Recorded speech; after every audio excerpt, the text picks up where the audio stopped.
सर्वांना सोनाई एंटरप्राइजेस चॅनलमध्ये सगळ्यांचं स्वागत आहे. मित्रांनो, चॅनलला सबस्क्राईब केलं नाहीये तर सबस्क्राईब करून घ्या, म्हणजेच जे नवीन अपडेट्स असतील ते अपडेट्स तुम्हाला टाइम टू टाइम मिळत राहतील. मित्रांनो, आजचा व्हिडिओ आहे ज्या मेट्रो सिटीमध्ये महिला राहतात त्यांच्यासाठी. प्रत्येक सिटीमध्ये राहणाऱ्या महिला ज्या असतील, ज्या होतकरू महिला असतील, ज्यांना काम करायचं आहे किंवा रोजगार मिळवायचा आहे, त्यांच्यासाठी पिंक ई रिक्षा योजना ही महाराष्ट्र शासनाने 7व्या महिन्यामध्ये त्यांनी एक GR काढला होता. त्या GR मध्ये जो बदल केलेला आहे किंवा त्याच्यामध्ये पात्र कसं असणार आहे, पात्रता कोणत्या कोणत्या महिला पात्र ठरणार आहेत, टोटल किती महिलांना या ई रिक्षा जी पिंक ई रिक्षा आहे ती भेटणार आहे, त्याबद्दलचा हा व्हिडिओ असणार आहे. व्हिडिओ पूर्ण पहा. व्हिडिओ आवडला तर व्हिडिओला लाईक करा आणि चॅनलला सबस्क्राईब करायला विसरू नका. तर पाहूया आपण नेमका हा GR काय आहे.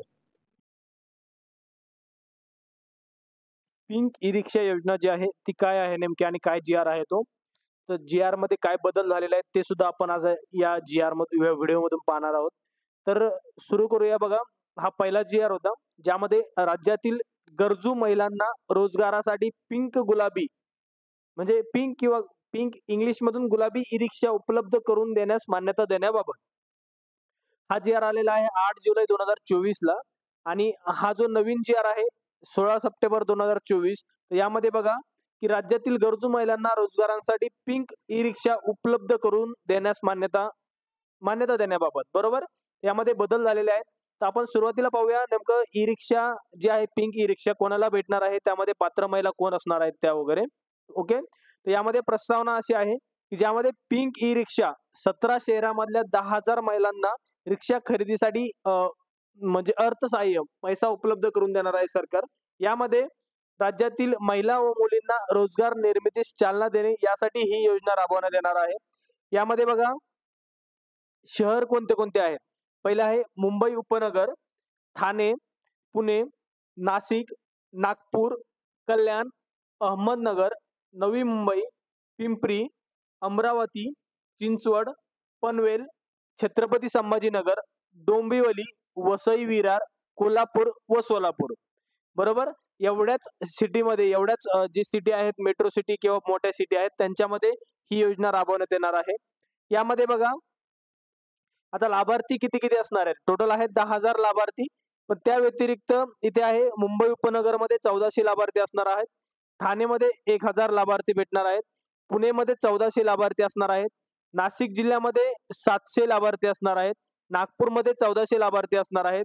कल्याणमध्ये 400 लाभार्थी असणार आहेत. अहमदनगरमध्ये 400, नवी मुंबईमध्ये 500, पिंपरीमध्ये 300, अमरावतीमध्ये 300, चिंचवडमध्ये 300, पनवेलमध्ये 300, छत्रपती संभाजीनगरमध्ये 400, डोंबिवलीमध्ये 400, वसई विरारमध्ये 400, कोल्हापूर आणि सोलापूरमध्ये प्रत्येकी 200, म्हणजे एकूण असे 10,000 लाभार्थी असणार आहेत टोटल महाराष्ट्रामध्ये, बरोबर. यानंतर बघा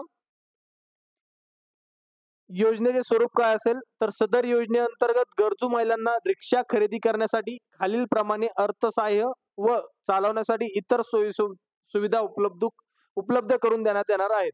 यामध्ये बघा ई रिक्षाची किमतीमध्ये सर्व करांच्या म्हणजे GST असेल, रजिस्ट्रेशन असेल, रोड टॅक्स असेल, यामध्ये समावेश असणार आहे. त्यानंतर नागरी सहकारी बँका, जिल्हा मध्यवर्ती सहकारी बँका, राष्ट्रीयकृत बँका म्हणजे नॅशनल बँका आणि काही खाजगी बँकाकडून ई रिक्षा किमतीच्या 70% कर्ज उपलब्ध करून देण्यात येईल. म्हणजे जो ई रिक्षा असणार आहे त्याची किंमत जी असेल त्यामधून तुम्हाला 70% जे आहे ते कर्ज उपलब्ध करून देण्यात येणार आहे. राज्य शासन हा 20% आर्थिक भार उचलणार आहे. योजनेची लाभार्थी महिला जे असेल यांच्यावरती 10% आर्थिक भार असेल आणि कर्जाची परतफेड ही 5 वर्ष म्हणजे 60 महिन्यामध्ये तुम्हाला परत करायची आहे. योजनेचे लाभार्थी कोण असतील, तर राज्यातील गरजू मुली व महिला असतील. आता लाभार्थीची पात्रता यामध्ये त्यांनी बदल केलेले आहेत. तर पहिला आहे लाभार्थीचे कुटुंब महाराष्ट्र राज्याचे रहिवासी असणे आवश्यक आहे, हे तेच असणार आहे. त्यानंतर आहे अर्जदाराचे वय 18 ते 35. पण नवीन GR मध्ये त्यांनी बघा जे वय आहे ते केलेलं आहे 20 ते 40 वय केलेलं आहे, बरोबर. 20 ते 40 वयाच्या महिला किंवा मुली हे लाभार्थी असणार आहेत. त्यानंतर आहे सदर योजनेअंतर्गत लाभ घेण्यासाठी अर्ज करणाऱ्या लाभार्थ्यांचे बँक खाते असणे आवश्यक आहे. ते तर कंपल्सरी असणारच आहे मित्रांनो. त्यानंतर आहे लाभार्थी कुटुंबाचे वार्षिक उत्पन्न 3 लाखापेक्षा जास्त नसावे. तर ते पण उत्पन्न सेमच आहे इकडे, याच्यामध्ये काही बदल करण्यात आलेला नाहीये.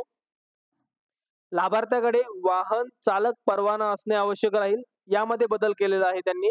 बघा, लाभार्थ्याकडे वाहन चालक परवाना असणे आवश्यक राहील, हे असं आधी होतं.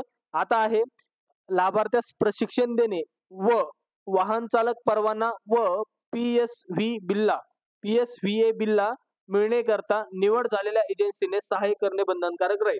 बरोबर? म्हणजे प्रशिक्षण द्यायचंय.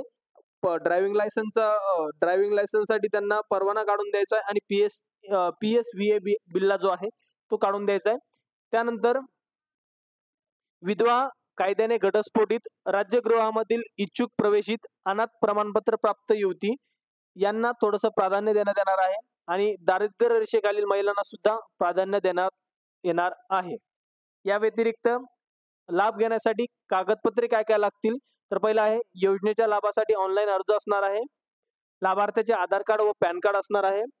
महाराष्ट्र राज्याचे अधिवास प्रमाणपत्र म्हणजे डोमेसाईल किंवा रहिवासी दाखला आपण म्हणू शकतो, त्याला डोमेसाईल लागणार आहे आपल्याला. कुटुंब प्रमुखाचा उत्पन्नाचा दाखला जो की तहसीलकडून घेतलेला पाहिजे, ज्यामध्ये 3 लाखापेक्षा जास्त उत्पन्न नसायला पाहिजे तुमचं. 5 नंबर आहे बँक खाते पासबुक. 6 नंबर आहे पासपोर्ट आकाराचा फोटो.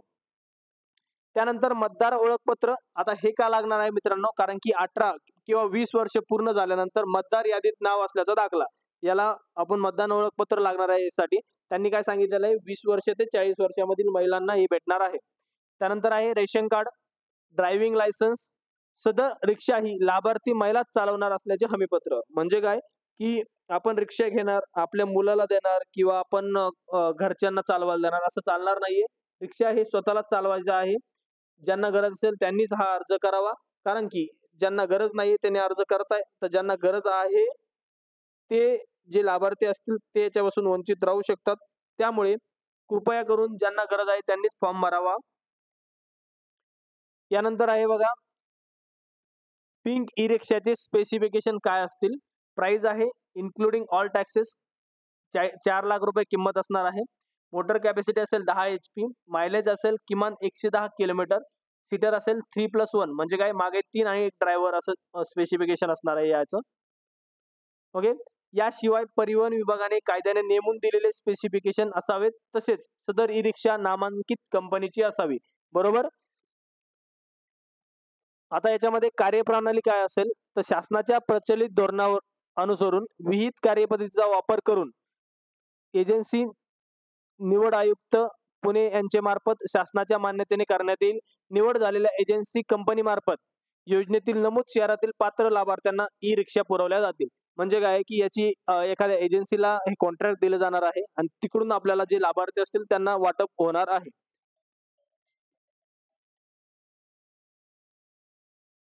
त्यानंतर आहे जी योजनेची कार्यपद्धती असणार आहे ते बघा, इच्छुक महिला या जिल्हा महिला बाल विकास अधिकारी यांच्या कार्यालयाला अर्ज करतील. हे बरोबर. त्यानंतर आहे प्राप्त अर्जाची अंतिम छाननी करण्याची जबाबदारी जिल्हाधिकारी यांच्या अध्यक्षतेखालील समितीची राहील. पात्र अर्जदारांना रिक्षा खरेदी करण्यासाठी शासनाने निश्चित केलेल्या कर्ज देणाऱ्या बँकाची वाहन पुरवठा करणाऱ्या एजन्सीची माहिती देण्यात येईल. त्यानंतर अंतिम मंजुरीनंतर अर्जदार शासनास निश्चित केलेल्या वाहन पुरवठा एजन्सीला मान्य असणाऱ्या बँकेत रिक्षा खरेदीसाठी 70% कर्ज मिळण्यासाठी आवश्यक कागदपत्रांची पूर्तता करून कर्ज मंजूर घेईल. बँकेकडून घेतलेल्या 70% कर्जाची रक्कम फेडण्याची जबाबदारी अर्जदाराची राहील. बँकेने अर्जदारास रिक्षा किमतीच्या 70% कर्ज मंजूर केल्यानंतर अर्जदार ज्या वाहन एजन्सीकडून रिक्षा खरेदी करणार आहे त्या एजन्सीला 10% रक्कम भरेल. आता यानंतर अर्जदारास परमिट मिळाल्यानंतर शासनामार्फत देय असणारी 20% रक्कम संबंधित वाहन एजन्सीला जिल्हा महिला व बाल विकास अधिकारी यांच्या मार्फत देण्यात येईल.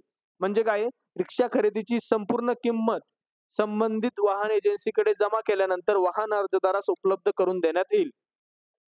म्हणजे याचा अर्थ काय आहे, की 10% रक्कम ही आपल्याला भरायची आहे. 20% रक्कम जी आहे ती असणार आहे शासन भरणार आहे. बरोबर. आणि 70% रक्कम ही अर्जदारास काय करायचंय, अर्जदाराला कर्जाच्या स्वरूपात ती भरायची आहे. यामध्ये योजनेच्या अटी आहेत काही. सदर योजनेअंतर्गत लाभार्थी महिलेला एकदाच लाभ घेता येणार आहे. सदर लाभार्थी महिलेने शासनाच्या इतर विभागामार्फत राबवण्यात येणाऱ्या ई रिक्षा योजनेचा लाभ घेतलेला नसावा. सदर लाभार्थी महिला कर्जबाजारी नसावी. आणि 4 नंबरचा आहे, कर्जफेडीची संपूर्ण जबाबदारी लाभार्थी महिलेची राहील. ह्या 4 गोष्टी अटी आणि शर्ती आहेत मित्रांनो. तर अशा प्रकारे तुम्हाला या ई रिक्षा योजनेचा, पिंक ई रिक्षा योजनेचा लाभ घेता येणार आहे. बरोबर.